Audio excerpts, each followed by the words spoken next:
반갑습니다. 저는 지금 극동방송에서 매주 금요일 날 아침에 7시 40분부터 홍양표 박사의 인간 수업을 지금 8년째 진행하고 있습니다. 그리고 아이들의 뇌를 검사해서 자기조절 지수라고, 내가 공부할 때 공부하는 뇌가 나오고 잘 때는 자는 뇌가 나와야 되는데 뇌가 그렇게 잘 안 되거든요. 그래서 그런 뇌를 검사해서 자기조절 지수를 만들어주는 그런 훈련 심리센터를 운영하고 있습니다. 여러분, 오늘은 종일토록 또 목사님을 통해 은혜 받으시고 또 간증자를 통해서 여러분 큰 은혜가 되셨을 줄 믿습니다. 저는 오늘 제가 다른 얘기는 안 하고 뇌의 원리를 자녀 교육과 부부 관계 이쪽에 맞춰서 한번 이야기를 해보도록 하겠습니다.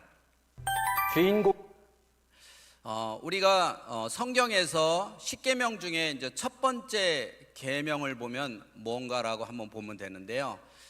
우선 말씀만 좀 보도록 하겠습니다. 한번 함께 낭독해 볼까요? 시작.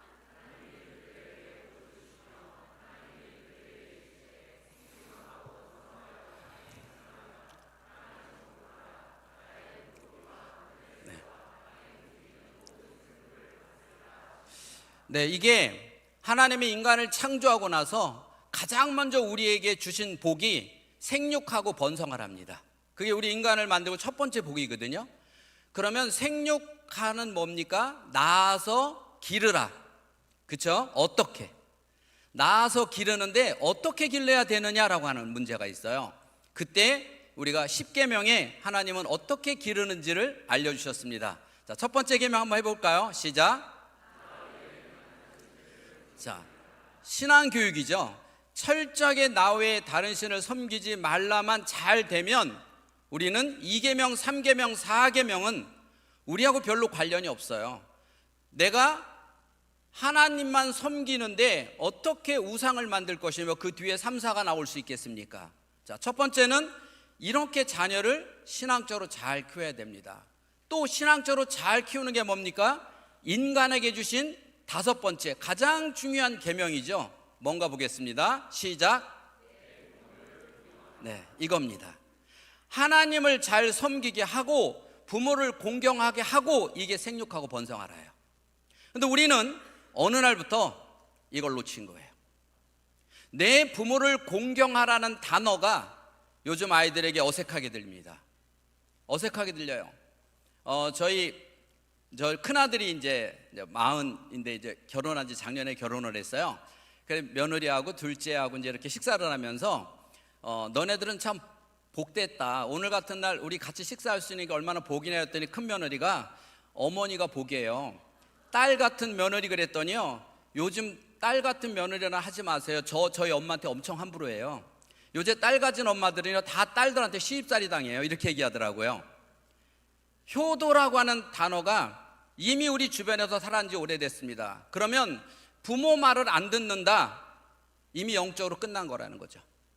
그러니까 많은 아이들이 없는 것도 문제지만, 우리나라 아이들이 없는 것도 문제지만 하나나 둘을 낳아서 더 위기로 키우는 거는 더 큰 문제라는 거예요. 부모 말을 안 듣죠. 그래서 수많은 청소년들이 부모 말이 무서워서 권위가 있어서 교회 가라 네 하고 가야 되는데 안 가잖아요. 지금 우리나라 위기는 이거예요. 근데 하나님이 한국 사람은 독특한 뇌를 주셨습니다. 첫째는 우리는 하나님이 이미, 제가 보니까 하나님은 우리 한국 사람을 선택하셔서 태어날 때부터 우리나라 사람들은 독특한 뇌를 줘요. 첫째는 하나님이 당신의 형상대로만 닮은 게 아니라 뇌도 닮았어요. 그래서 우리는요 통이 커요. 한국 사람은 덩치가 작잖아요. 조그만하잖아요. 서양 사람에 대해서 작죠? 근데 기가 세요. 그래서 우리나라 사람들은요 일단 큰 나라는 뒤에다가 놈을 붙여요. 미국 놈, 중국 놈, 소련 놈 막 붙여요. 가난한 나라 뒤에는 절대 안 붙여요. 아프리카 사람, 인도 사람 이렇게 붙어요. 누가 안 가르쳤거든요. 기가 세요. 그리고 한국 사람은요 성경적이에요. 부지런해요. 작년에 세계에서 걸음걸이가 어느 나라가 가장 빠르냐? 한국이에요. 성경적이에요. 우리나라 사람들이 얼마나 부지런하냐면, 여러분 우리나라 처음으로 올림픽 할 때가 언제였었죠?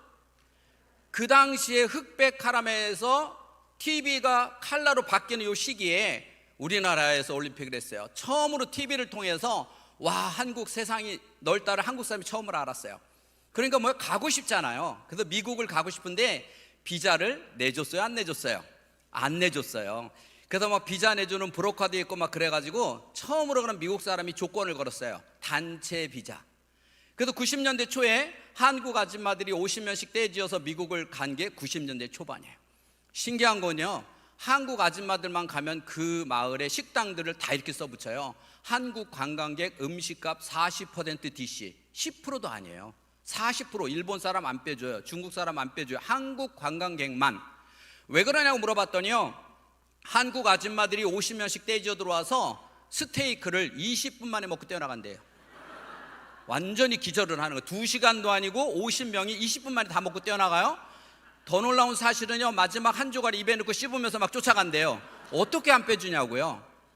이게 우리 한국 사람의 저력이에요.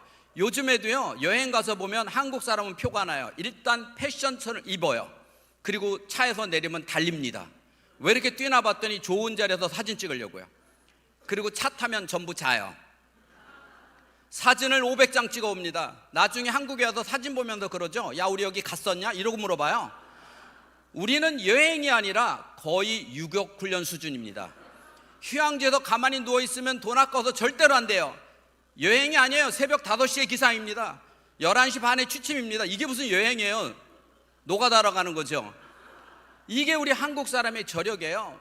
또 정이 많아요. 성경적이에요. 옛날에 떡하면 나눠 먹어요, 혼자 먹어요? 다 나눠 먹었잖아요. 얼마나 정이 많아요. 앞집 옆집 뒷집 다. 그 다음에 너무 잘 믿어요. 옛날에 대문 열어놨어요, 닫아놨어요? 다 열어놨잖아요. 이거 무슨 말이에요? 앞집 옆집 뒷집을 믿는다는 거예요. 저희 아버님이 생전에 살아계실 때 강원도에 계셨거든요. 저희 집을 오시면 저 이제 터미널로 오세요. 그럼 제가 차 갖고 모시러 가면 되는데 자식이 오는 것도 아버님이 싫어하세요. 그래서 거기서 또 지하철을 타고 저희 집에 오세요. 저희 집도 목동이에요. 그러면 저희 아버님이 그렇게 힘들게 들어오시자마자 제일 먼저 하는 소리가 나 내일 갈란다 이러고 들어오세요. 아니 아버님, 그렇게 힘들게 오셨으니까 며칠 쉬었다 가세요. 여기도 나가면 안양천에 뭐 있고 먹고 좋은 데 많으니까 그렇게 놀다 가세요. 그랬더니 저희 아버님이 내가 나갈 자신은 있는데 들어올 자신이 없다. 뭐예요? 집을 못 찾아 들어오는 거예요. 집집마다 들어오는 현관 입구에 뭐가 있어요? 키 번호를 눌러야 되는데 80이 넘은 노인이 이 바깥에서 키 12자리 누르는 거는 남의 집 금고 여는 것보다 더 어려워요. 그래서 하룻밤 주무시고 가버리십니다. 아들 입장에서 서운해요, 안 서운해요? 제가 생각해 봤어요. 이놈의 어려운 키는 누가 만들었을까? 분명히 며느리들이 만들어 놓은 것 같아요. 시어머니 못 주무시고 알게 하려고. 우리는 이렇게 우리가 타고난 달란트가 이렇게 소중한 달란트가 있어요. 이것이 뭐냐? 우리가 앞으로 하나님 성경을 보면서 하나님 나라를 세워가는데 우리가 가지는 장점이에요. 다른 나라 사람이 갖지 못한 것이요. 과연 우리는 그걸 지키고 있냐는 거예요. 믿으며. 그래서 80년대 초반만 해도 북만 치고 당겨도 장구만 치고 당겨도 전도하고 믿는 세대가 됐어요. 근데 과연 물어볼게요. 여러분은 내 아이를 믿으시나요? 남편 안 믿는 거 물어보는 게 아니에요. 내 아이. 옆집 아이도 아니고 내 아이예요. 자, 나는 내 아이를 믿으시나요?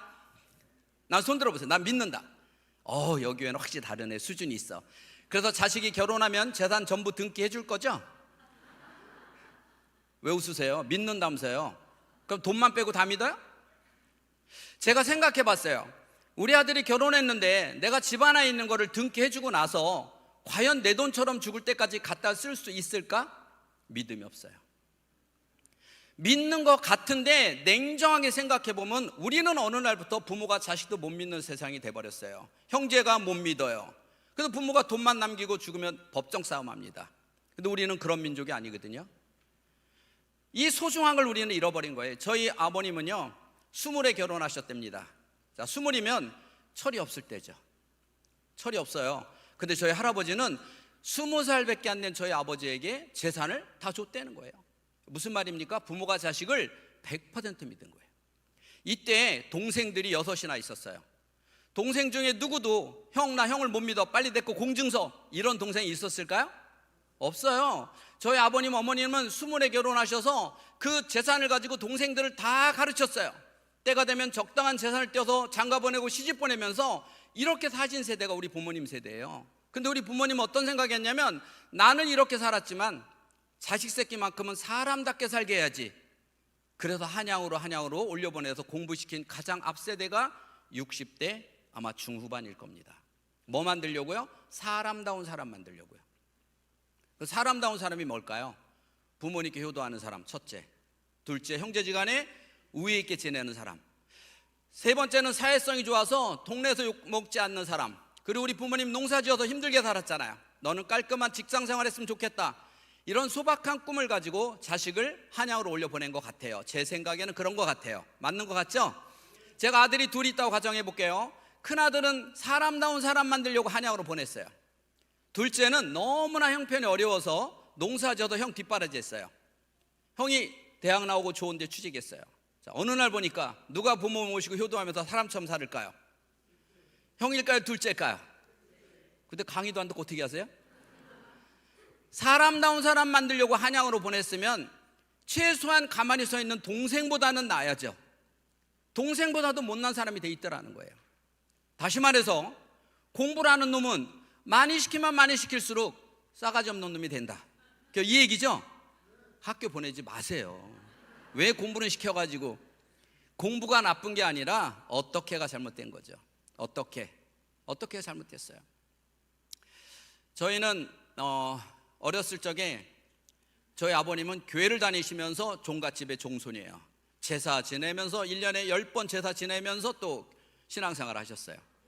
옛날에는 제사를 몇 시에 지내요? 12시에 지내요. 그리고 몇 시에 끝나? 왜 이렇게 길어? 1시에 끝나요. 요새는 대충 몇 시에 지내? 7시에 다 8시에 끝난대요. 요즘 귀신들 웬만큼 안 서두르면 굶을 것 같아요. 귀신이 없어. 다 굶어 죽었어. 새벽 1시에 제사 끝나고 나면 저희 어머니가 저보고 옆마을에, 제가 1학년, 2학년을 시골에서 마치고 왔거든요. 옆마을에 저희 왼수 같은 친척이 세 집 살아요. 거기 떡을 갖다 주고 오라는 거예요. 새벽 1시에 1학년짜리한테. 얼마나 무서워요. 마을이 옆마을이지 가다 보면 엄청 큰 나무에다 빨간 천 파란 천 묶어놓은 귀신 나오는 데 있죠. 거기도 지나가야 돼요. 내가 친척집에 도착해서 보면요, 떡이 다 찌그러져 있어요. 얼마나 끌어안고 갔으면 무서워서. 제가 생각해 봤어요. 우리 어머니가 계모라서 그랬을까요? 그 당시는 누구나 그렇게 키웠단 말이에요. 누구나 이렇게 키웠어요. 제가 고향이 세종시입니다. 그 세종시에서 지금 조치원이라고 하는 읍내까지는 시내로 이제 학교를 다녀야 돼요. 십리길이에요. 십리길이면 4km예요. 4km를 1학년이 걸어 다니는데, 그 당시만 해도 저희가 면소재지라서 애들이 많았어요. 1학년이 8명입니다. 그러니까 저희 많죠. 그러니까 저희 어머니가 형들한테 부탁을 해요. 동생들을 다 형들이 이제 데리고 학교로 가거든요. 야, 동생들 학교 잘 데려갔다가 잘 데리고 와라, 이렇게 부탁을 해요. 그 형들이 대답을 엄청 크게 하고 저희 다 집집마다 다니면서 1학년을 다 모아가지고 학교로 가는 거예요. 그러니까 저희가 제일 끝집이거든요. 고개를 딱 넘자마자 형들이 갑자기 약속이나 하듯이 엄청 빠르게 뛰는 거예요. 저희는 놀래서 막 울면서 뛰는 거예요. 길 잃어버릴까 봐. 저는 1학년 때 기억은 울면서 달려댕긴 기억밖에 없어요. 근데 우리 친구 중에 한 녀석은 안 달려가요. 걔는 아버지가 자전거로 데려다 줍니다. 아버지가 자전거로 데리고 와요. 그리고 장날 되면 걔하고 친하려고 정말 많이 노력을 합니다. 그래야 걔가 알사탕 먹다가 너 한번 빨아먹고 너 한번 빨아먹고 이 대열에 끼야 돼요. 어쩌다 재수 없으면요, 코 이만큼 나온 애 뒤에예요. 그러다가 걔 책가방 들어다 주면요, 걔가 껌 씹다가 줘요. 그날은 땡 잡은 날이에요. 저는 그 껌 씹다가 벽에다 붙여놨다가 그 다음날 얘 줘요. 얘는 그 다음날 거기다가 크레파스 넣어서 또 씹어요. 그래도 우리는 안 죽었어요. 아마 요즘 애들은 다 죽을 거예요. 저는 그 친구가 얼마나 부러웠는지 몰라요. 제가 1학년 2학기를 마치고 서울에 왔으니까 그 사이에 나는 왜 저런 집에다 못 태어났을까? 저는 어렸을 적에 가장 듣기 싫었던 말이 공부해라, 숙제해라, 학원 가라, 이래서 제가 박사 된 게 아니에요. 저는 가장 듣기 싫었던 말이 나누어 먹어, 이 말이에요. 저희 어머니는요, 뭐만 주면 꼭 나누어 먹으래요. 저희가 4남매예요. 풍족하게 가져와서 나누어 먹어야 되는데 박하사탕 2개, 왕사탕 2개를 갖고 오세요. 그걸 가지고 넷이 나눠줍니다. 어떻게 나눠줘요? 앞치마에다 싸서 깨물어서 너 조금 너 조금 이렇게 나눠줘요. 한이 맺혔어요. 어떤 소리를 제일 듣고 싶었을까요? 너 혼자 다 먹어, 이걸 제일 듣고 싶었어요. 저희 어머니는요, 명절날만 옷을 사주는데 신기한 거는 항상 한 뼘 기른 걸 사주세요. 이거 다 필 때까지도 못 입어요. 한이 맺혔어요. 어떤 옷을 입고 싶었을까요? 제가 얼마나 한이 맺혔으면 짧은 옷 입고 다니잖아요. 이만큼 짧잖아요, 지금 이렇게 짧은 옷. 근데 그 친구는요, 항상 맛있는 거 할머니도 할아버지도 너 먼저 먹어 떠받들어요. 항상 딱 맞는 옷 입고 다녀요. 얼마나 제가 부러웠는지 몰라요. 그리고 1학년 2학기를 마치고 저는 이제 서울 이사를 왔어요. 고향이에요. 명절마다 가야 됩니다. 한 번은 중학교 때 갔더니 이 친구가 부모가 뭘 사달라는 걸 안 사줬다고 우리 키만한 1년 농사 짓는 된장 간장 항아리를 망치로 부셔버렸답니다. 애들이 막 나한테 일르는 거예요. 야, 제가 말이야 이랬어. 일러요. 그 다음에 또 한 번 언젠가 갔더니 고등학생 때인데 뭐 새로 나온 사이클인가 뭘 안 사줬다고 과수원집 아들이 그 과수원 입구에 있는 좋은 나무를 한 10그루를 베어버렸대요. 우리 친구 10명, 8명 중에서 선후배 통틀어서 가장 문제아가 돼 있어요. 제가 생각해 봤어요. 그 친구를 개처럼 묶어놓고 키웠을까요? 그 친구를 늑대처럼 가둬놓고 두드려 패면서 키웠을까요? 아니에요. 온 식구가 떠받들어 키웠어요. 즉 성경에 말하는 질서가 무너진 집이에요. 제가 자녀 교육을 하면서 가장 심각한 건 뭐냐면 수많은 엄마들이, 수많은 할머니들이 손주를 보고 어머니들이 아이를 키우는 모습을 지켜보면 낯익어요. 그때 그 집 아이하고 별반 다른 게 없이 지금 키우더라는 거예요. 다시 말하면 집안 말아먹을 녀석들을 키우고 있어요. 결국 그 친구는 나중에 보니까 자기 뜻대로 안 되면 안 돼요. 그래서 다 집안을, 재산을 다 탕진하더라는 거예요. 여러분, 우리나라는 어느 날부터 부모를 공경하라가 없어지면서 하나만 낳아라, 하나도 많다, 둘도 많다, 하나만 낳아 잘 키우라 세대가 되면서 떠받들어 키우기 시작한 세대가 되면서 위기의 나라가 되기 시작한 겁니다. 우리가 이거를 성경적으로 말하면 5계명 가장 중요한 부모를 공경하라를 우리는 놓치고 살고 있습니다. 이 부분은 학교에서도 안 돼요. 사회에서도 안 돼요. 이제 마지막 교회가 이 부분을 살려주지 않으면 더 이상 우리나라는 미래가 없어요.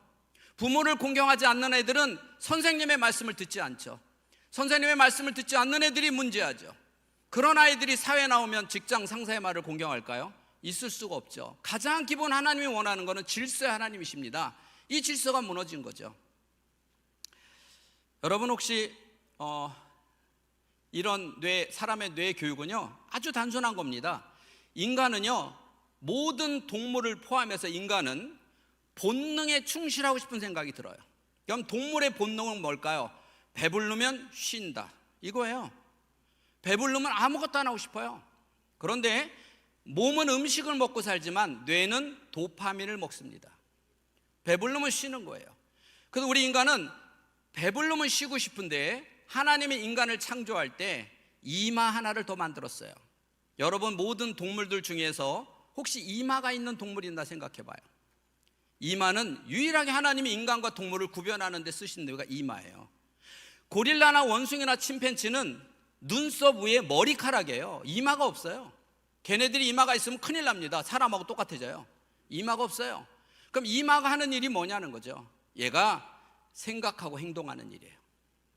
인간은 유일하게 인간만 배불러도 생각을 합니다. 내가 뭐 해야 되나? 지금 뭐 해야 되지? 이거 해야 돼. 저거 생각이에요. 이 생각과 본질, 야 하지마, 이 두 가지의 싸움이에요. 그러면 우리가 도파민은 언제 나오냐? 생각하고 판단하고 행동할 때 내가 어떤 옷을 입어야 친구들이 멋있어 할까 생각하고 이 옷을 입을까 판단하고 단추는 이렇게 꼬이는 건가 행동하고 내가 오늘은 어떤 운동을 할까 헬스장 가서 1시간 동안 운동하고 왔을 때 이때 뇌는 도파민이 나와요. 근데 이 도파민이 또 언제 가장 많이 나오냐? 핸드폰을 보면 이 미디어에서 도파민이 나와요. 그래서 미디어를 많이 보는 애들은 뇌가 귀찮게 뭐하러 사내가 뭐하러 운동해 그냥 방 안에 가만히 있어 이게 본능이에요. 근데 사람은 그러면서 생각이 듭니다. 나 이러면 안 되는데 나 공부해야 되는데 뭐 해야 되는데 계속 생각을 해요. 근데 안 돼요. 그래서 우울한 거예요. 그 우울증이 옵니다. 그러면 생각이 뇌가 커지냐 생각과 행동이 크냐 뇌가 본능이 생각보다 커지면 이걸 우리가 무기력증이라고 그래요. 그리고 생각과 행동이 큰 사람을 우리는 부지런한 사람, 성경적이에요. 인간적이에요. 사람은 생각하고 행동하는 뇌가 만들어진 게 이게 이마예요. 그래서 이마에는 바로 눈썹 뒤에 뭐가 있냐면 안화 전두피질. 그래서 이게 뭐냐면 양심의 뇌. 동물이 갖지 못한 사람만 가진 이게 양심이라는 겁니다. 그래서 인간은 양심이 있어요. 그리고 생각하고 행동합니다. 수많은 아이들의 뇌를 검사해서 상담할 때 딱 이겁니다. 얘가 얼마만큼 생각하고 행동하는 뇌가 만들어졌나. 그러면 얘는 뇌의 힘이 더, 본능의 힘이 센지 생각 행동의 힘이 센지, 이거 균형 잡아주면 어떤 애들인지 사람, 인간은 바뀐다는 거죠. 그래서 사람만 죽을 때까지 뇌가 바뀝니다. 자, 그러면 좀 더 구체적인 예를 들어보면, 여러분 혹시 늑대 소녀라고 들어보셨나요? 늑대 소녀는 인도에서 두 여자아이가 늑대굴에서 구조가 됐어요. 얘들은 사람이에요. 근데 먹는 거 늑대처럼요, 말하는 건 늑대처럼요. 안면 근육은 으르렁거리는 근육과 씹어먹는 근육밖에 없어요. 얘들은 외형만 사람이지 뇌는 늑대가 아니에요. 결국 두 아이가 순차적으로 세상을 떠났습니다. 그 다음 이 사진은 구소련에서 5살짜리 여자아이를 잃어버렸는데 11년 만에 들깨무리에서 구조된 아이입니다. 그리고 다시 5년 동안 철저하게 교육을 시켰는데도 아직도 지적 능력은 5살에 머물러 있고요, 길거리 가다 개만 있으면 저렇게 먹을 걸 물고 개처럼 행동합니다. 사람은 개하고 살면 개가 되고 늑대하고 살면 늑대가 됩니다. 인정하시죠? 그러면 반대로 강아지 한 마리를 내가 데려다가 10년을 길렀어요. 나처럼 말하는 강아지가 있던가요? 그럼 주변에 인간하고 DNA가 99.8% 똑같다는 고릴라를, 원숭이를, 침팬치를 데려다가 내가 10년 동안 키우면 나처럼 말할까요? 왜 그럴까요? 왜 사람은 몇 년만 살면 개가 되고 몇 년만 늑대가 되면 늑대가 되는데 모든 동물은 사람하고 살아도 사람이 안 될까요? 이게 뭐냐면 이미 하나님은 태어날 때 DNA를 그렇게 만들어 놨어요. 그래서 뱃속에서 만들어서 나옵니다. 그래서 얘네들은 이미 태어날 때 뇌가 발달돼서 나와요. 그래서 얘네들은 발발이는 아무리 훈련을 시켜도 발발입니다. 제주도에 있는 조랑말은 아무리 유명한 조련사가 훈련을 시켜도 얘는 경주마가 될 수가 없어요. 왜? 이미 어미 뱃속에서 품종이나 종자가 만들어서 나오거든요. 그래서 얘네들은 3개월이면 뇌발달이 끝나요. 그리고 6개월만 지나면 새끼를 낳아요. 소나 말이나 강아지는, 소나 말이나 얼마나 사람보다 덩치가 커요. 6개월이면 뇌발달이 끝나서 새끼를 낳아요. 사람만 유일하게 부모가 돈이 있든 지식이 있든 권력이 있든 아무 상관없이 백주로 태어나요. 누구하고 사느냐에 따라서 몇 년 동안 중2병, 인간은 7년마다 호르몬이 바뀌어요. 2번 호르몬이 바뀌는 걸 중2병이라고 그래요. 중2병이 끝나고 나면 그때서 인간은 얘가 공부 잘하겠다, 얘가 인간성 있다 없다는, 믿음적으로 살겠다 못 살겠다는 중2병이 끝나봐야 알아요. 그래서 유치원 다니는 엄마 아이들은요, 강아지로 말하면 태어나서 한 달도 안 된 강아지예요. 그러니까 한 달도 안 된 강아지는 개인지 늑대인지 구분이 돼야 안 돼요? 안 돼요. 그래서 유치원 보내는 엄마들은 자기 아이가 다 천재인 줄 알아요. 그래서 우유도 아유타인 우유만 먹여요. 1학년 엄마들 자기 아이가 천재인 줄 알아요. 그래서 서울 우유만 먹입니다. 6학년 돼도 정신 못 차려요. 연세 우유 먹여요. 중학생 되니까 이제 건국 우유로 낮추잖아요. 근데 고등학생 되면요, 다 저지방 우유 먹여요. 뒷지방 내려서 한번 가야 되는데 저지방 우유 먹여요. 그러면 제일 중요한 건 뭐냐면, 우리 아이는 지금 누구하고 살고 있느냐, 지금 누구하고 살고 있냐요. 내가, 아이가 볼 때 늑대 같은 엄마냐 양 같은 엄마냐 누구냐는 거예요. 여러분 아이들이 자녀를 키우는 사람이, 혹시 손주를 손녀를 키우는 사람이 우리 아이는 정말 책을 열심히 읽는 독서광이 되고 싶다, 그러면 저녁에 우리 집안을 한번 찍어봐요. 내 손에 핸드폰이 들려있냐, 책이 들려있냐. 내 손에 성경책이 들려있으면 아이는 성경책을 읽은 아이가 될 거고, 내 손에 핸드폰이 들고 있으면 아이는 핸드폰 광이 될 겁니다. 요즘 아이들은요, 100일도 되기 전에 유모차 끌고 다닐 때부터 어머니는 손에 핸드폰을 들고 있어요. 이게 시각 뉴런입니다. 시각 뉴런은 뭐냐면, 아빠가 술만 먹고 엄마를 괴롭히면 이 아들이 보면서 왜 우리 아빠는 저렇게 인생을 저렇게 살까, 나는 절대 결혼하면 저렇게 안 살 거야 라고 생각하는데, 뇌에서는 아빠와 똑같은 분노가 만들어져서 대물림이 되는 겁니다. 어머니가 손에 핸드폰만 쥐고 있으면 아이는 이게 엄청 중요한 건 줄 알고 울다가 핸드폰만 주면 뚝 그쳐요. 스크린 중독을 만들어가는 겁니다. 여러분 앞으로는요, 정말 아이를 책 잘 읽히고 싶은데, 그런데 내가 핸드폰 꼭 해야 된다, 그럼 오늘 집에 가셔서 집에서 제일 두꺼운 책을 하나 찾아서 가운데 구멍을 뚫으세요. 그리고 겉은 책이고 속은 핸드폰 보세요. 그렇게 아이는 내가 지금 아이에게 어떤 모습을 보이느냐, 내가 우리 부모님께 어떤 모습을 보이고 있느냐, 아이가 그 모습을 본 그대로 나한테 할 거, 이거예요. 저는요, 제가 신앙생활하면서 뇌를 공부하면서 철저하게 지킨 게 뭐냐, 저희 아를 위한 1,000번째 헌금을 할 때마다 아이들 보는데도 저는 저희 부모를 위한 헌금을 반드시 했어요.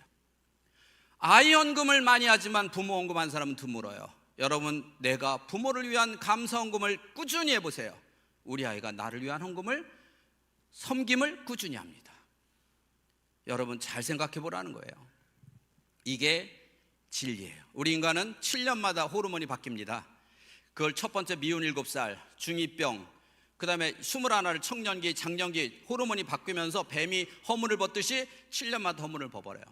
그 일곱 번째 허물을 벗는 거를 77에 49 갱년기 그러는 거예요. 11번째 허물을 벗으면 어린아이 7살하고 똑같아지는 거, 호르몬이. 그래서 77과 7살은 놀면 똑같이 수준이 맞아요. 그래서 혼주를 잘 보는 거예요. 수이 딱 맞는 거예요. 그리고 77세 넘어가 보세요. 별것도 아닌데 삐져요. 그래서 모임이 잘 깨집니다. 한번 삐지면 화해가 안 돼요. 그리고 77세가 되보세요. 애들처럼 정말 많이 꾸시렁댑니다. 불만이 많아요. 뭐만 있으면 갖다 감춰요. 안 줘요. 나눌 수가 없어요. 왜? 뇌가 그렇게 가는 거예요. 이게 인간이에요. 그래서 77에서 점점점 넘어가다 보면 이제 어떻게 돼요? 어린아이가 2살, 1살로 가면 자기가 오줌 싸놓고 이렇게 만지잖아요. 그때 어머니가 다 치워줬잖아요. 이번에는 어머니 차례예요. 그걸 자식이 해주는, 이 순리는 이렇게 정해져 있는 거예요. 여러분, 우리 집은 어떤 집인가?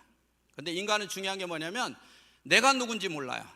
여러분, 성경에도 그러죠. 다른 사람 눈에 있는 티끌은 엄청 보면서 내 눈에는 들보는 못 본다. 이게 딱 맞아요. 여러분 중에서요, 내가 나를 가장 잘 알지, 거짓말이에요. 내가 나를 제일 몰라요. 여러분, 제가 1학년 아이들에게 물어봅니다. 엄마 하면 생각나는 거 말해봐 그랬더니 우리 엄마요 잔소리만 해요. 우리 엄마 소리 지르고 때려요 막 이러거든요. 엄마한테 물어봤어요. 전 애를 너무 사랑해요. 너무 사랑하는데 애들은 안 그렇대요. 그래서 제가 얘기합니다. 언제 기도는 해야 되느냐? 새벽 기도 때, 철야 때 자녀 기도하는 것도 중요하지만 정말 자녀 기도는 자녀가 보고 들을 때라. 아이가 잠들을 때 하라는 거예요. 그래도 우리 아이는, 우리 엄마는 맨날 기도만 해요. 내가 잠들면 나한테 기도해요. 그래야 되잖아요. 교회에서는 열심히 기도하고 아이가 볼 때는 잔소리만 하고 어떤 엄마냐는 거죠. 이게 중요한 거예요. 내가 누군지 모른다는 거예요. 여러분, 내가 누군지 알고 싶잖아요. 그럼 집에다가 CCTV 한번 설치해놔 봐요. 그리고 저녁마다 한번 분석을 해봐요. 금방 알아요. 내 눈이 얼마나 무서우면 남편이 집을 못 들어오고 방황하고 있는지 금방 알아요. 내 눈이 얼마나 무서우면 아이들이 거실도 못 나오는지 금방 알아요. 근데 나만 모르는 거예요. 그래서 여러분, 나는 누구인가 나를 모르기 때문에 인문학이라는 게 뜨는 거예요. 왜 인문학이 대단해요? 내가 누군지 모르는 걸 찾아가는 거잖아요. 그거 어렵게 찾아갈 필요 없어요. 제일 쉬운 거는요, CCTV 설치 안 해도 돼요. 내가 화나고 기쁘고 슬플 때 가장 가까이에서 나를 찍고 있는 우리 남편만큼, 우리 아내만큼 나를 잘 아는 사람은 이 세상에 없어요. 여러분, 오늘 집에 가시면 심각하게 한번 물어보세요. 여보, 내가 어떤 여자야? 솔직하게 한번 말해줘봐. 그러면 남편이 다시 물어봐요. 너 진짜 솔직히 말해도 되냐? 막 이렇게 물어볼 겁니다. 그럼 솔직히 말해도 돼? 그러면요, 평상시에 말도 없던 남자가 2시간을 떠들어요. 당신 말에 이런 여자고 이런 여자야. 너무 감사해야 되잖아요. 내가 모르는 걸 아내가 가르쳐 주니까 행복하잖아요. 근데 문제는 뚜껑이 열려요. 뭐라 그래? 됐다, 그만해라. 대판 싸워요. 내가 모르는 걸 가르쳐 주면 행복해야 되는데 뚜껑이 열려서 대판 싸워요. 반대로 내가 남편한테 하는 말은 적어보면 다 맞아요. 남편이 바뀔 줄 알았더니 뚜껑 열려요. 내가 하는 말, 아이들한테 하는 말이 적어보면 다 맞는데 아이들이 바뀔 줄 알았더니 엄마나 잘하세요라고 삐져나가요. 이게 제가 성경을 공부하고 내가 뇌를 공부하면서 철저하게 첫 번째 아는 게 뭐냐? 사탄의 언어가 있더라는 거예요. 보암직도스럽고 먹음직도스러워요. 왜? 내가 써보면 다 맞아요. 근데 상대는 병들어요. 그걸 잔소리 그럽니다. 최소한 여러분 자녀를 잘 키우고 싶으면요, 최소한 가정이 행복하게 하고 싶으면요, 여러분 입술에서 잔소리는 무조건 끊어야 돼요. 왜? 그건 사탄의 언어예요. 제가 부부 특강할 때 물어봅니다. 올해는 이제 65세 이상 된 부부들을 모아서 10상을 특강을 해줬는데 물어보죠. 자, 결혼 몇 년 차예요? 10년 차요? 20년 차요? 30년 차요? 자, 10년 차 남편을 바꾸려고 10년 동안 잔소리했더니 바뀌던가요? 안 바뀌어요. 안 바뀌어요. 그런데 앞으로 그 안 바뀔 거를 30년, 40년 더 잔소리하면서 불행하게 살 겁니다. 만약에 바뀐다면 제가 방법을 알려주죠. 절대 안 바뀌어요. 그것 안 바뀌는 걸, 내 뱃속으로 난 내 아이 바꾸는 것도 힘든데 남의 집에서 태어나서 그 집에서 철하게 만들어진 그 남편을 내가 무슨 수로 바꾸려요? 그 아내를 내가 무슨 수로 바꿔요? 그래서 바꾸려는 생각만 놔도요, 여러분 다투는 거에 80%는 없어집니다. 이것 때문에 그래요. 저는요, 부부들이 이제 부부 상담도 많이 하니까 부부 상담할 때 뭐 이래요. 제일 간단한 부부, 남편하고 대화가 안 돼요. 남편하고 대화하다가요 20분도 대화 못하고 됐다 그만하자, 너하고 뭔 대화냐, 이런 부부들이 너무 많다는 거예요. 크리스찬 부부, 저는 방송 보고 오는 분들이 많으니까 대부분 크리스찬이잖아요. 크리스찬 부부예요. 교회님은 집사고 권사고 장로님인데 집에서는요 대화가 안 돼요. 20분도 못하고 됐다 그만하자 그래요. 제가요 간단한 처방을 줍니다. 여러분도 한번 스스로 해보세요. 원력을 이렇게, 원력에서 이제 새 학기 되니까 많이 오죠. 그 원력에다가 한쪽은 파란색, 한쪽은 빨간색 붙이세요. 파란색은 1, 빨간색은 2예요. 홀수날은 남편만 말하는 날. 아내는 뭐예요? 그냥 들어주는 날. 최소 30분 동안 남편이 하는 말을 들어주면서 공감만 하는 거예요. 그 대신 그 다음 날은 누가 말하는 날? 아내가 말하는 날이에요. 그 다음 날 남편이 공감만 하는 거예요. 일주일 숙제입니다. 일주일 되면 이렇게 말해요. 3가지 숙제를 내거든요. 박사님, 저 속이 터져서 못 듣겠어요. 미쳐버리겠어요. 아니요, 계속 들으세요. 이렇게 숙제를 줘요. 올해도 안 가요. 한 달만 지나면 처음으로 언제부턴지 잊어버렸던 아내의 얘기를 진지하게 처음으로 30분 이상 들어준 거예요. 그랬더니 우리 아내가 요즘 어떻게 사는지 아내에 대해서 알게 된 거예요. 우리는 같이 사니까 너무 잘한다고 착각하지만 생각해보면 친구만큼도 대화가 안 통했어요. 그만큼 대화가 안 됐어요. 너무 몰라요. 생각은 부부예요. 근데 부부가 아니라는 거죠. 그래서 매일 다투는 거예요. 남편이 아내를 말을 들어보면서 애 키우는 거 쉬운 게 아니구나, 차라리 돈 벌고 말지, 하루 종일 저렇게 해도 끊임없는 집안일을 하고 있네, 안쓰러운 거예요. 그래서 내가 도와줘야지. 우리 남편은 직장에서 그냥 돈 버는 줄 알았더니 저렇게 힘들고 어렵게 돈 버는 거구나, 야 우리 남편 고생한다, 안쓰러운 마음이 생기는 거죠. 그래서 맛있는 반찬도 준비하고 남편은 무엇을 내가 도와줄까를 생각하는 거예요. 그래서 부부는 사랑으로 산다? 아닙니다. 안쓰러운 마음으로 사는 거예요. 여러분 중에서 아니에요, 저는 사랑으로 살아요, 우리 남편 보면 가슴이 설레요. 그건 환자예요. 그것도 중증 환자예요. 무슨 가슴이 설레. 안쓰러운 마음으로 사는 거예요. 여러분은 살아가면서 한 번쯤은 내가 보는 내가 아니라 우리 남편이 보는, 우리 아내가 보는 나는 누구인가. 저는 저희 교회에서 청지기 리더십 캠프라는 걸 합니다. 저희 기도원에서 부부들 혹은 혼자 된 사람들 모아다가 1일짜리 캠프를 하는데, 그게 뭐냐면 가정에서의 청지기 캠프예요. 무슨 말이냐면 내가 교회 와서 다른 집사님, 다른 권사님 대하듯이 내 남편을, 내 아내를 대하지 못하면 짝퉁이다는 거예요.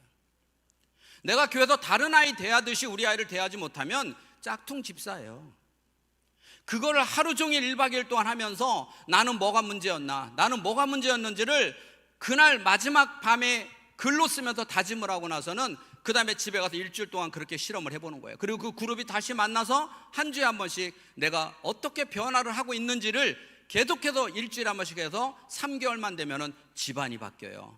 왜? 인간의 뇌는 바뀌거든요. 그러고 나면 그 중에 가장 많이 바뀐 사람이 또 이쪽 다음 계렴의 리더예요. 이렇게 우리는 생각이 바뀌고 행동이 바뀌고 바뀔 수 있는 축복이 바로 인간입니다. 여러분, 나는 누구인지 한번 오늘 심각하게 남편과 부인이 앉아서 대화를 해보세요. 절대 싸우지는 말고요, 대화만 하세요.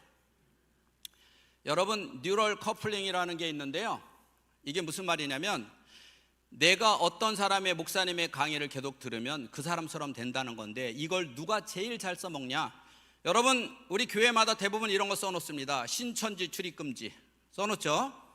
자, 광주에 가면 신천지 본부가 있습니다. 그 교회를 가면 기독교인 출입금지 써붙여놨을까요? 안 써붙여놨을까요? 기독교인 환영이라고 써놨어요. 근데 우리 교회는 신천지 출입금지를 썼어요. 왜? 5명이, 4명이 교회 생활을 했는데 우연히 2사람은 교회로 갔어요. 우연히 2사람은 신천지로 갔어요. 몇 년 뒤에 봤더니 이 2명은 특공부대가 돼 있는 거예요. 특수부대가 돼 있어요. 웬만한 교회 들어가서 5명이 들어가면 교회 하나 휘젓는 거는요, 시간 문제예요. 그 사람은 왜 그렇게 바뀌었을까요? 바로 뉴럴 커플링입니다. 교주와 같은 생각, 같은 뜻 외에는 아무것도 생각을 못하게 차단시켜요. TV도 못 보고 이웃도 못 만나게 하고 계속해서 사단교육을 시키면 집에 있든 어디 있든 뇌파가 맞더라는 거예요. 뇌파가 똑같아져요. 아무리 너 이다냐 옆에서 누가 말해도 이 뇌파가 맞으면 바뀌질 않아요. 여러분은 우리가 어떻게 해야 되냐? 하나님과 예수님의 커플링을 모르니까 목사님과 우리 뇌 커플링이 맞아야 돼요. 더 작게는 내가 나 저 권사님처럼 살았으면 좋겠어, 내가 존경하고 싶어. 그러면 그 권사님하고 끊임없이 만나서 이야기 듣고 그 권사님처럼 행동해보고 말하고 연습하다 보면 어느 날 내 뇌가 그 사람처럼 바뀌어 있어요. 한 분이 이렇게 얘기합니다. 저는 이제 일회성보다 시리즈로 강의로 많이 하는데, 한 분이 이렇게 줬을 때 자기는 성격이 소심해서 다 가서 사람들도 안아주고 하고 싶은데 너무 성격이 소심하대요. 그래서 제가 그랬어요. 그러면 성격 바꾸려고 언제 한번 훈련해봤어요? 나는 소심해 그러고 말았잖아요. 근데 어떤 권사님은 성격이 너무 좋대요. 그 권사님처럼 해보라는 거예요. 정말 어색하고 껄끄럽더라는 거예요. 근데 어느 날 보니까 자기가 바뀌어 있더라는 거예요. 여러분, 이렇게 은혜 많이 받고 오늘 같은 날 교회에서 종일토 은혜 받는 여러분들은 제가 볼 때는 그래도 이 정도는 하실 것 같아요. 남편이 퇴근하면 가장 먼저 뛰어나가서 남편의 목을 안아주시죠? 졸르는 거 말고 안아주시냐고. 목 졸르는 사람 말고. 안 해주시나요? 그러면 한번 해봐요. 자, 이제 다음 주에 남편이 퇴근하면 가장 먼저 뛰어나서 남편의 목을 한번 안아보세요. 그럼 남편은 깜짝 놀라겠죠. 내가 오늘 뭐 걸렸지? 엄청 고민하겠지만 한번 해보세요. 어색할까요? 행복할까요? 되게 어색하죠. 이건 무슨 말입니까? 이미 뇌가 부부가 아닌 거를 알아채려 버린 거예요. 그래서 뇌가 그러면 야, 니네 부부처럼 왜 끌어안고 그래? 떨어져. 그래서 보내는 호르몬이 어색함이에요. 나의 생각은 부부예요. 결혼했잖아요. 같이 잠을 자잖아요. 돈 벌어 오잖아요. 근데 뇌는요, 행동만 보고, 야, 니네가 무슨 부부야? 하루에 30분도 대화하지 못하고 맨날 다투고 뻑하면은 갈라서 자고, 이게 무슨 부부야? 떨어져. 그래서 보내는 호르몬이 어색함이에요. 그런데요, 매일매일 해보세요. 정 어색하면 숙제야. 박사님 숙제 냈어. 그리고 해보세요. 3개월만 되면요, 뇌가 바뀌어요. 이 부부는 부부가 맞나 보다. 그래서 호르몬이 바뀌어요. 그래서 많은 분이 뭐라 그래요?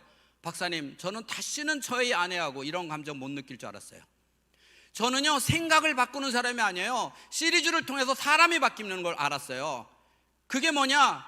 뉴럴 커플을 통해서 내가 원하는 생각과 원하는 사람과 내가 어떻게 갈 건가 목표를 정하고 그 사람처럼 생각하는 건 아무 생각이 없어요. 그 사람처럼 뇌를 만들면 되는 거예요. 그래서 우리가 헬스장 가서 몸에 운동을 하듯이 근육이 만들듯이 뇌 안의 근육을 시냅스 그럽니다.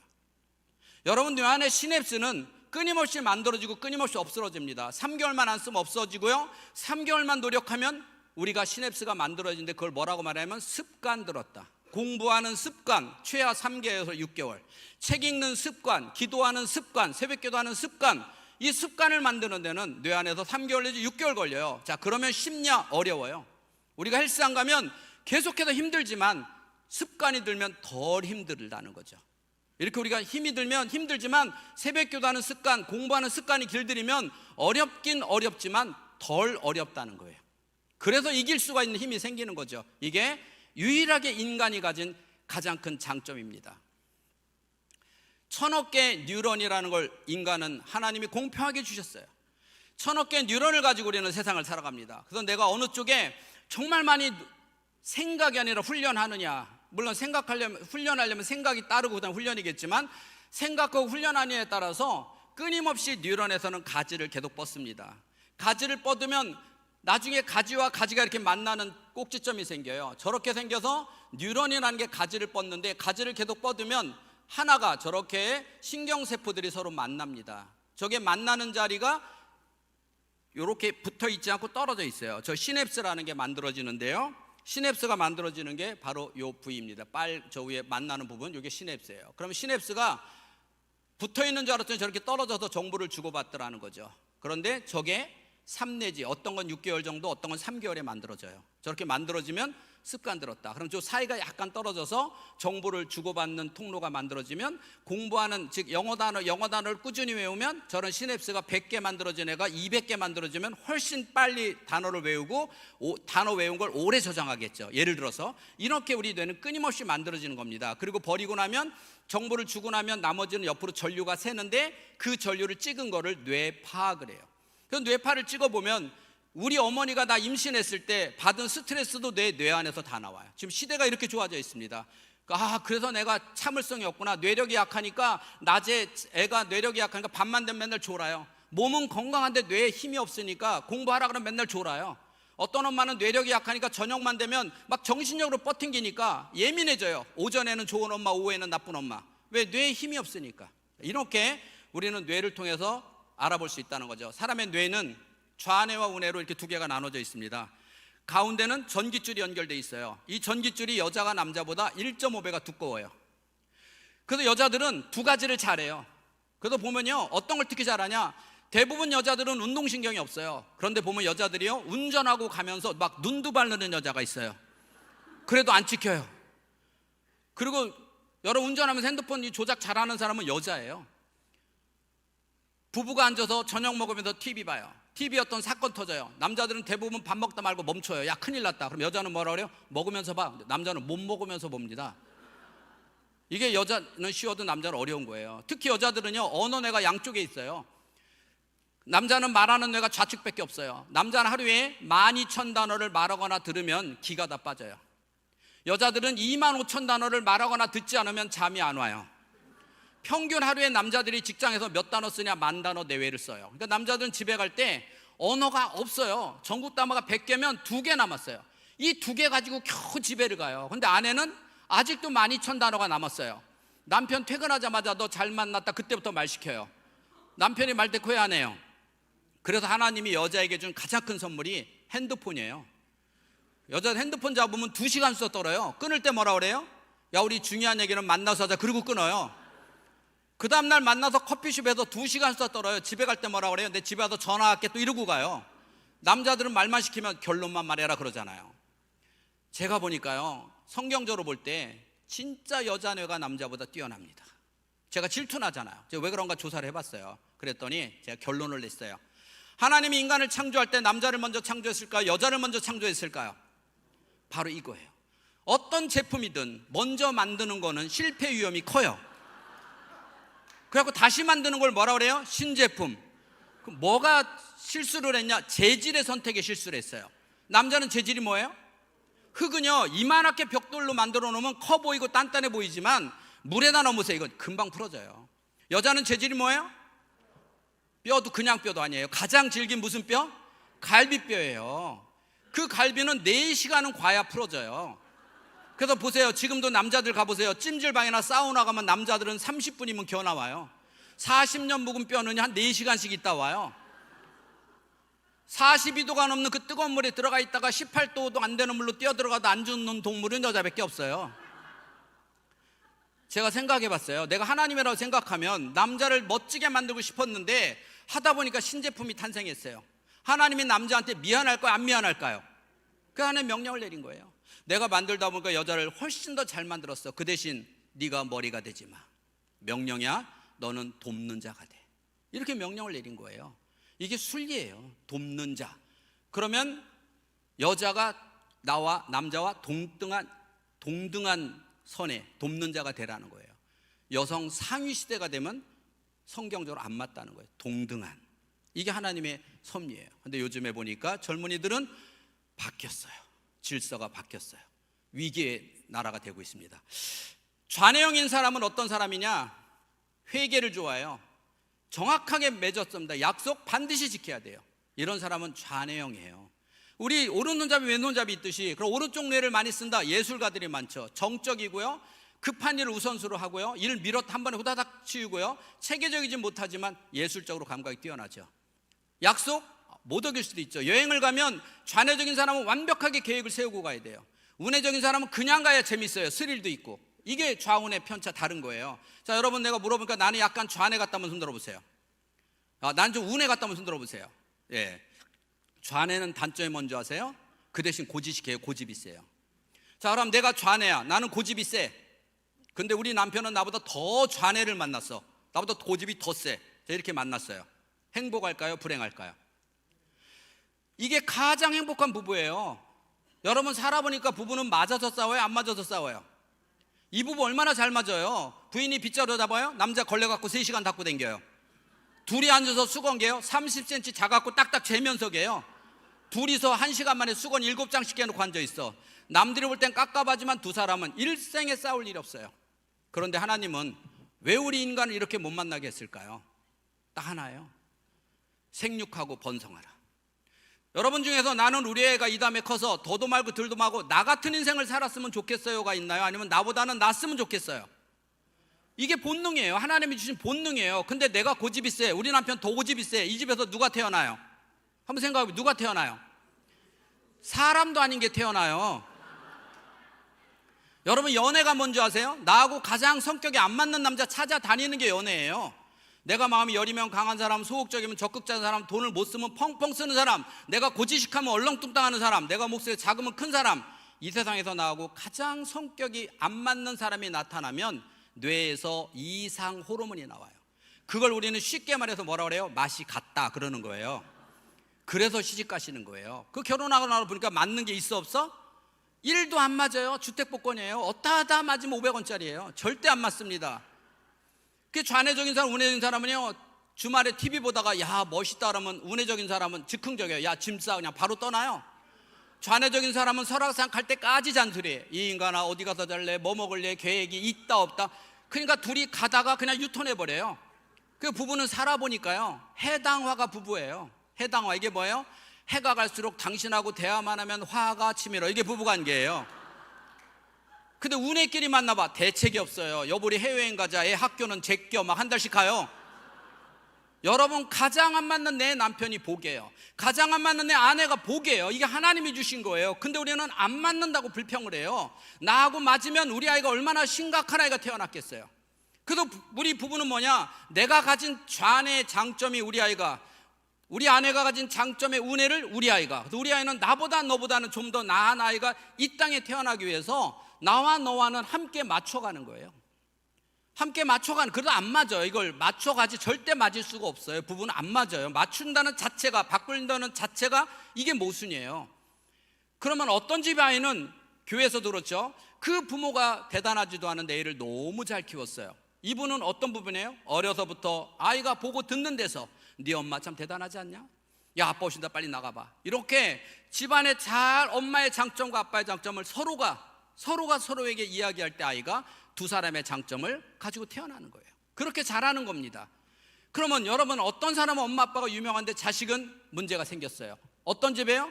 보나마나 뻔하죠. 어려서부터 애가 보고 듣는 데서 서로 삿대질하면서 서로의 안 좋은 점만 지적하고 다투고, 아이가 보고 듣는 데서 다툰다면 결국 이 가정은, 이 아이는 위기아이로 클 수밖에 없다는 거예요. 여러분, 오늘 제 강의를 들으면 정말 1도 우리 남편을 바꾸겠다, 우리 아내를 바꾸겠다, 손 놓으세요. 그것만 나도 행복합니다.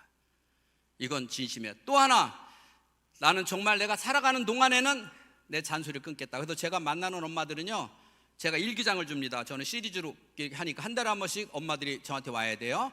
일기장을 주고 몇 가지 솔루션을 주는데, 한 달 동안 잔소리 안 하고 살기, 이제 이렇게 줘요. 그 일기다 쓰는, 매일 오늘 잔소리 했다 했다 써오는 거예요. 그럼 저는 그걸 검사하는 거예요. 일기장에다가 잔소리 했나 안 했나 검사하는 거예요.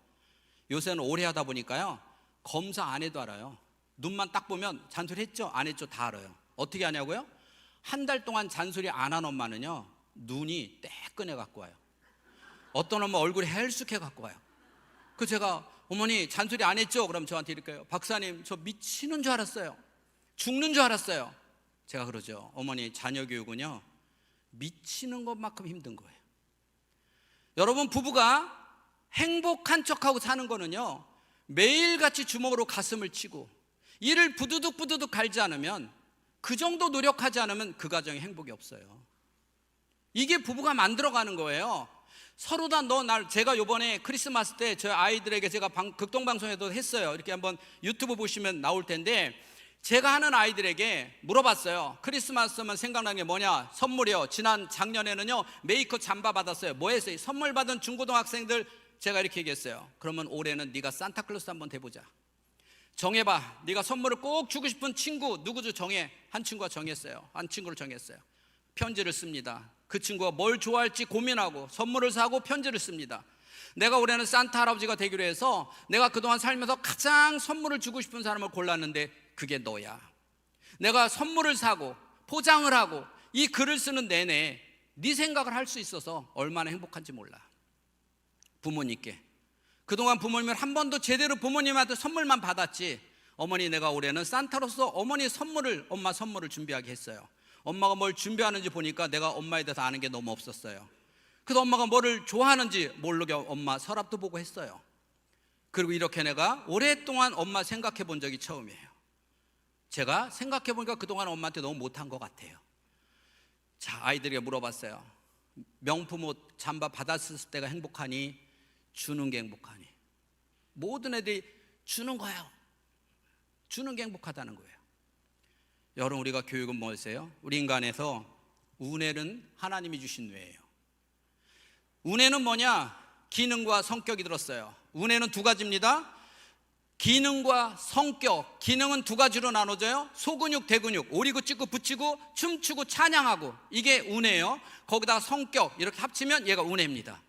우리가 인생을 살다 보니까 기능이 중요하든가요, 성격이 중요하든가요? 어떤 게 중요해요? 자, 쉽게 말하면 뜨개질 잘하는 집사님이 인기가 좋아요? 커피숍 가면 커피값 제일 빨리 내는 집사님이 인기가 좋아요? 지금 이거 물어보는 거예요. 누가 인기가 좋아요? 이게 성격을 한마디로 말하면 뭐냐? 눈치 그러는 거예요.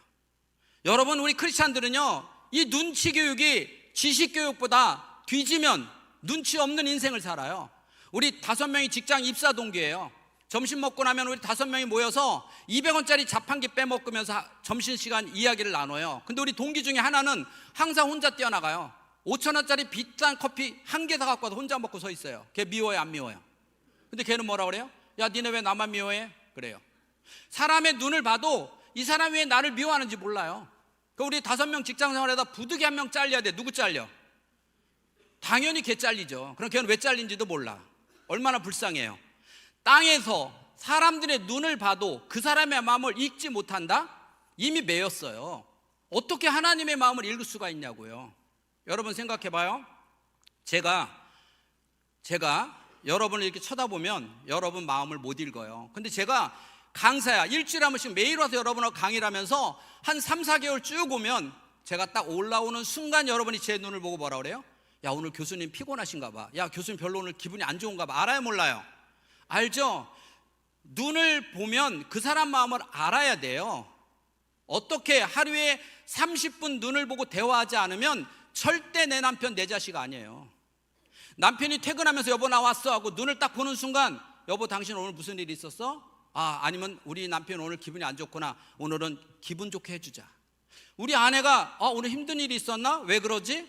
오늘은 내가 집안일을 돕자. 우리 아이 눈을 보고 너 오늘 무슨 일 있었니? 엄마한테만 말해. 이게 눈치예요. 근데 나는 너무 잘 알고 있다고 생각해요. 한 아이가 학교에서 애들하고 왕따 당하다 멍이 들었어요. 교사인 엄마가 너 왜 팔이 그러니? 얘가 넘어졌다고 그랬어요. 그걸 믿었어요. 결국 자살했어요. 생각해봐요. 이 엄마는 내 아이지만 아이하고 눈을 볼 기회가 없었던 거예요. 남편하고 눈을 마주볼 기회가 없었던 거예요. 사람이요, 30분 눈을 보지 않으면 그 사람 마음을 못 읽어요. 다시 말해서 여러분, 내가 하나님께 응답받았다고 착각하는데요, 매일같이 우리가 하나님하고 30분 기도하지 않으면 그거 가짜예요. 위기에 속으면 안 돼요. 가짜예요. 인간도 30분은 눈을 봐야 그 사람 마음을 아는데, 최소한 내가 하나님 마음을 알려면 30분 이상 매일같이 묵상하고 기도하지 않으면 여러분 결코 하나님 마음을 알 수가 없어요. 여러분, 인간의 장점은 바뀌는 거. 그 바뀌는 원리는 과학적으로 신했습니다. 2026년도 여러분은 어떤 꿈을 꾸고 계신가요? 2026년도 여러분 꿈을 꾸기 위해서는 기획을 하세요. 그리고는 어색하고 껄끄러운 걸 반드시 넘으세요. 이 과정만 넘어가면 여러분의 인생은 바뀌어 있습니다. 왜 여기서 막히는 줄 아세요? 생각에서 끝나니까요. 그래서 연초에는 계획을 거창하게 세우는데 왜 실패하느냐? 시냅스가 생길 만큼, 뇌 안에 습관이 생길 때만큼 훈련하지 못하니까 끝나요. 올해는 여러분이 교회가 계획하는 모든 것들이 여러분 스스로 한번 계획해 보라는 거예요. 우리가 흔히 말해서 공식이에요. 내 남편은요, 솔직히 말해서 옆집 아저씨만큼만 대하면 그 가정은 성공합니다. 생각해 봐요. 때로는 여자들이 집에서 일하다 보면 설거지가 수북히 쌓였어요. 손 하나 까딱 하기 싫은 날이 있어요, 없어요? 그런 날 많죠? 그런 날 옆집 아저씨가 와서 설거지를 해줘요. 감사해 안 감사해? 어머 아저씨 어쩜 이렇게 손이 이쁘세요, 너무 자상하세요, 막 이러거든요. 근데 우리 남편이 설거지를 하면 뭐라 그럴까요? 깨끗이 한 거라, 비눗물 잘 한 거라, 물 튀기지 마라. 여러분, 옆집 아저씨가 와서 청소기를 돌려줘요. 칭찬해요 안 해요? 칭찬만 해? 음료수도 줘요. 근데 우리 남편이 청소기 딱 잡으면 뭐라 그래요? 구석구석 잘 돌려라. 우리 남편 맛있는 음료수 줘요? 아니에요. 인간의 본질은요 이런 거예요. 공식에 맞아야 돼요. 내 남편을 옆집 아저씨만큼도 대하지 않으면서 어떻게 나를 사랑하길 바라냐고요. 내가 노력하지 않고 어떻게 결실을 얻길 바라냐고요. 시냅스가 만들어져야 되는 거죠. 이게 우리 인간이에요. 우리는 그런데 나는 옆집 아저씨만큼도 대하지 않으면서 우리 남편은 나를 끔찍히 사랑하길 바래요. 나는 우리 아이에게 끊임없이 잔소리를 하면서 우리 아이가 효도하길 바래요. 나는 우리에게 공부하라 잔소리하면서 공부를 잘하길 바래요. 여러분, 공부를 잘하고 싶으면 우리 인간의 본능은 뭡니까? 인간은요, 하나님이 우리는 왜 지었어요? 찬양받기 위해서요. 그래서 남편을 대단하다. 그래서 남자들은 군대 얘기만 하면 뻥치는 거예요. 왜 뻥쳐요? 대단하다 소리, 여자는 이쁘다 소리 듣고 싶어요. 인간이 이거예요. 하나님의 본능에 따라서 하나님 대단합니다 떠받들듯이 내 남편을 떠받드는 척이라도 하고, 우리 아내를 사랑하는 척이라도 하고, 우리 아이를 끔찍히 엄마가 위하는 척이라도 하면 뇌가 만들어져요. 그렇게 올 한 해는 여러분이 생각하고 행동하고 계획한 모든 것들이 올 한 해는 만들어지는 한 해가 되시길 바라면서 강의 마치겠습니다. 수고하셨습니다.